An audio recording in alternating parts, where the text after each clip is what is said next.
구독자 여러분, 평안하셨죠? 오늘 다시 말씀 앞에서 우리가 만나서 참 반갑습니다. 오늘은 요셉의 환난에 대해서 말씀을 들어보려고 합니다. 아모스 6장 5절 6절에 비파에 맞추어 헛된 노래를 지절거리며 다윗처럼 자기를 위하여 악기를 제조하며 대접으로 포도주를 마시며 귀한 기름을 몸에 바르면서 요셉의 환난을 인하여는 근심하지 아니하는 자로다. 요셉 이야기는 너무나도 유명하지 않습니까? 야곱 이야기보다 더 유명한지도 모릅니다. 어린이 성경 동화 시간에 단골 메뉴일 수도 있죠. 그런데 요셉의 환난이라는 말씀이 있는 것은 기억하는 사람이 별로 없는 것 같습니다. 그런데 이 아모스 6장 6절에 요셉의 환난이라는 말이 있습니다. 요셉의 환난이 무엇을 뜻하는지 성경의 이야기를 들어보려고 합니다. 요셉의 생의 일부는 예수님을 표상합니다. 제가 일부라고 말씀드렸죠. 요셉이라는 뜻은 더하소서 하는 말입니다. 빼소서 말고 더하소서라고 하는 뜻입니다. 라헬이 요셉을 낳고 아들을 더 낳게 해달라는 기도를 이름으로 지었습니다. 또는 요셉이라는 이름의 다른 뜻, 그가 가져가 버린다라는 뜻도 있습니다. 라헬이 아들을 못 낳아서 수치를 느끼는데 이 아들을 낳았기 때문에 라헬의 수치를 가져가 버렸다는 뜻입니다. 아울러 아들을 더해 주소서라는 기도가 함께 함축된 이름입니다. 우리 주 예수 그리스도께서는 인류의 수치를 처리하신 분이십니다. 그가 십자가에서 인류의 수치를 대신 지셨습니다. 그리고 예수님을 믿는 모든 사람이 하나님의 아들로 더해졌죠. 그래서 요셉이라는 이름은 이러한 의미로서 표상이 됩니다. 요셉은 아버지의 사랑을 독차지하는 아들이었지 않습니까? 아버지의 사랑을 독차지하다 보니까 형들의 미움의 대상이 되었죠. 그가 아버지의 심부름으로 형들에게 필요한 것들을 챙겨서 양떼를 치고 있는 형들을 찾아갔습니다. 그런데 시기와 정오에 사로잡힌 형들은 요셉을 없애버릴 절호의 기회를 찾았죠. 그래서 채색 옷을 입고 오는 요셉을 멀리서 보고 없애버리자고 의논을 합니다. 그러나 순진한 요셉은 그들의 음모를 전혀 눈치채지 못하고 반갑게 형들에게 인사하고 아버지가 준 음식들 이런 것을 가지고 왔을 때 그들은 요셉이 가지고 온 것들은 다 받아놓고 그들의 계획을 실천을 했습니다. 그런데 장자 르우벤은 생명만은 구할 생각으로 물 없는 웅덩이에 넣어두자고 이 얘기를 했죠. 그래서 형제들이 양떼를 몰고 조금 멀리 가면 살짝 와서 끌어내 주려고 그렇게 생각을 한 것이죠. 그래서 아버지에게 돌아가게 할 생각을 했는데 형제들이 양치고 멀리 가기 전에 자기가 어디로 무슨 볼 일인지 먼저 갔어요. 가고 자리를 비운 사이에 유다의 제안으로 요셉을 팔아버렸습니다. 르우벤이 돌아왔을 때는 요셉이 없어졌어요. 그런데 형들이 자기를 해치려고 하는 걸 안 요셉은 한 사람 한 사람을 붙들고 액을 봉그랬어요. 죽이지 말라고. 우리가 요셉의 이야기를 읽을 때 이런 말 없죠. 그런 말이 없는 것이 아니라 발견을 못하죠. 창세기 42장 21절에 형들이 요셉이 총리 대신이 된 다음입니다. 양식 사러 와가지고 그랬죠. 그들이 서로 말하되 우리가 아우의 일로 인하여 범죄하였도다. 그가 우리에게 액을 할 때에, 그러니까 형들 한 사람 한 사람 붙들고 살려달라고 액을 한 것이죠. 그 마음의 괴로움을 보고도 듣지 아니하였으므로 이 괴로움이 우리에게 임하도다. 애굽의 양식 가지러 와가지고 앞에 있는 사람이 총리가 요셉인 줄 모르고 두려움 속에 하는 말이죠. 그래서 우리는 이 구절에서 요셉이 그들에게 액을 한 것을 알 수 있습니다. 그러나 굳을 대로 굳은 그들은 외면하고 팔아버렸죠. 요셉이 형들에게 환난 받은 것이 야곱 가족을 구원하는 길이 되었습니다. 요셉의 이 경험은 제자의 손에 팔린 예수님을 잘 표상합니다. 그래서 이사야 53장 3절로 5절에 그는 멸시를 받아서 사람에게 실어버린 바 되었으며 간고를 많이 겪었으며 질고를 아는 자라 마치 사람들에게 얼굴을 가리우고 보지 않음을 받은 자 같아서 멸시를 당하였고 우리도 그를 귀히 여기지 아니하였도다. 그는 실로 우리의 질고를 지고 우리의 슬픔을 당하였거늘 우리는 생각하기를 그는 징벌을 받아서 하나님에게 맞으며 고난을 당한다 하였노라. 그가 찔림은 우리의 허물을 인함이요 그가 상함은 우리의 죄악을 인함이라. 그가 징계를 받음으로 우리가 평화를 누리고 그가 채찍에 맞음으로 우리가 나음을 입었도다. 요셉은요 아버지 야곱의 지극한 사랑 속에 성장했습니다.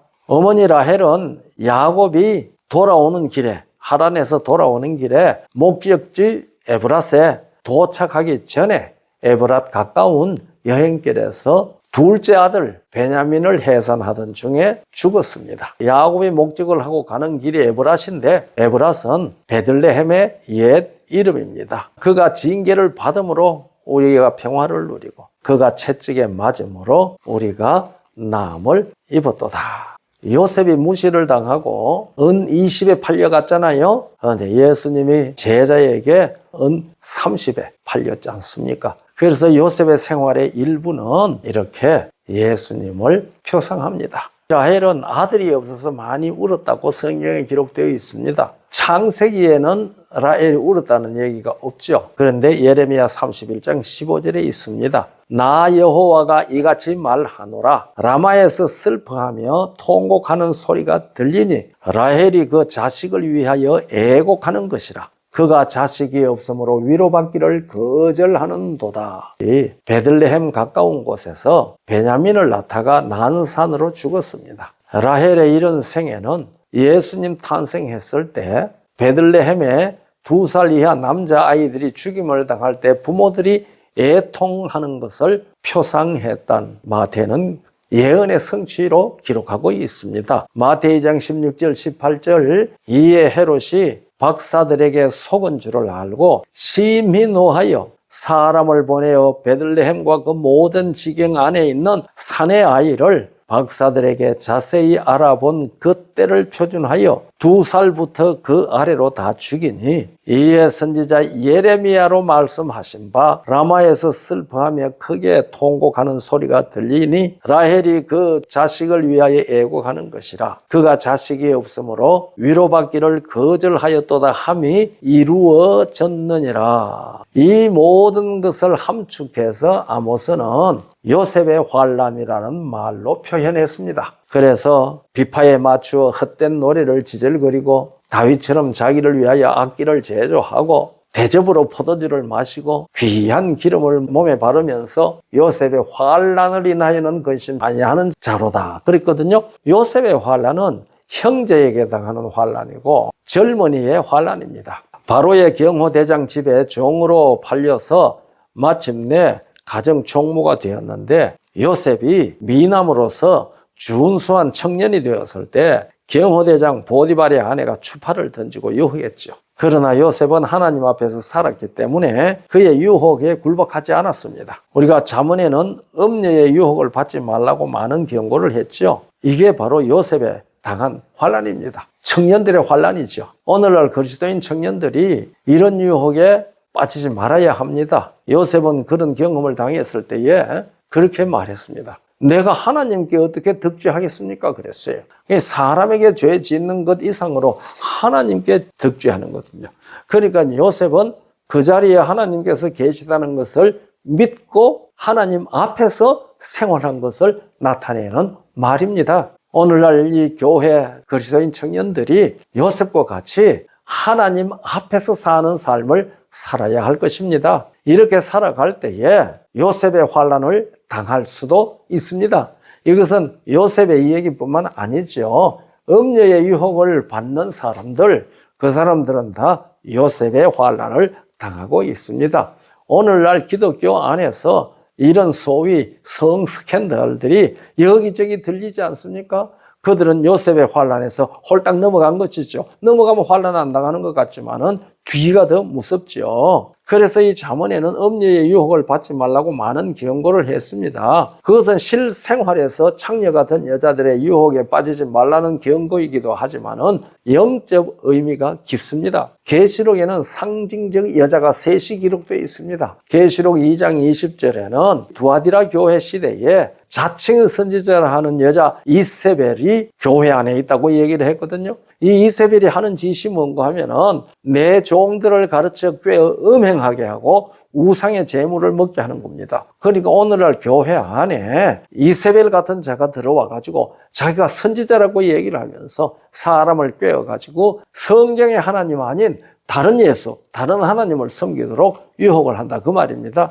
이거 요셉의 환란을 당하는 겁니다. 그러니까 우리가 이거 잘 알아야 돼요. 계시록 12장 1절에는 해를 옷 입은 여자가 있습니다. 이건 순결한 교회를 표상하죠. 그리고 계시록 17장 1절로 6절에는 붉은 빛 짐승을 탄 음녀가 있습니다. 아주 화려한 치장을 하고 붉은빛 짐승을 타고 손에는 금잔을 들고 그 금잔 안에는 온갖 가증한 것을 넣고 있는 그러한 여자가 있습니다. 그런데 이 붉은빛 짐승을 탔는데 그 짐승의 몸에는 참남된 이름들이 가득하고 7머리와 10뿔이 있습니다. 이거는 계시록을 공부할 때에 우리가 자세히 공부할 수 있는 문제지만은요, 성경의 짐승은 나라를 표상합니다. 이것은 다니엘 7장 17절과 23절, 24절을 읽으면 나옵니다. 그 짐승은 나라들입니다. 나라들인데 어떤 나라들인가 하면은 왕국들입니다. 물론 짐승도 나라를 표상하는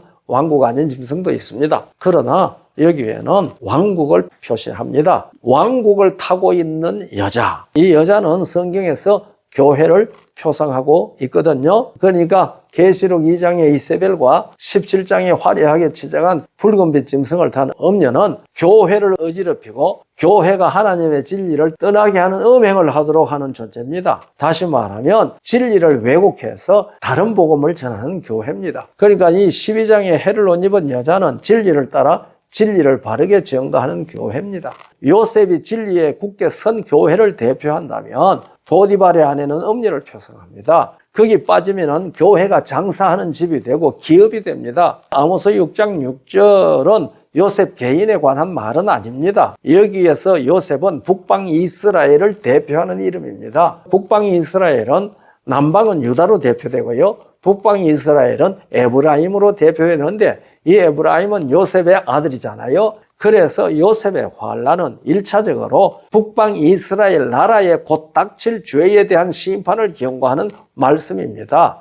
그러나 곧 닥칠 심판을 아랑곳하지 않고 지도자들이 비파에 맞추어서 헛된 노래나 하고 대접으로 포도주를 마시고 기름을 바르면서 사치와 쾌락에 빠져 있다는 사실을 나타내고 있는 겁니다. 그래서 이스라엘 나라의 지도자들을 책망하는 말씀이지만은 요셉의 환란은 곧 닥칠 이스라엘의 멸망에 대한 예언입니다. 오늘날 기독교는 곧 닥칠 심판은 안중에도 없죠. 먹고 마시고 즐기기에 여념이 없습니다. 그들은 진리가 아닌 도덕과 훈화를 말하고 화려한 교회당은 오락장이 되고 있습니다. 이런 상태를 요셉의 환란은 근심하지 않는다고 책망하는 겁니다. 요셉의 환란이라는 말이요. 요셉이라는 이름과 관련해서 성경은 이런 여러 표상으로 나타내는 진리를 깨달을 수가 있습니다. 이 시대에 우리는 다가오는 심판을 위하여 늘 예비된 믿음으로 살아야 할 것이라고 생각을 합니다. 감사합니다.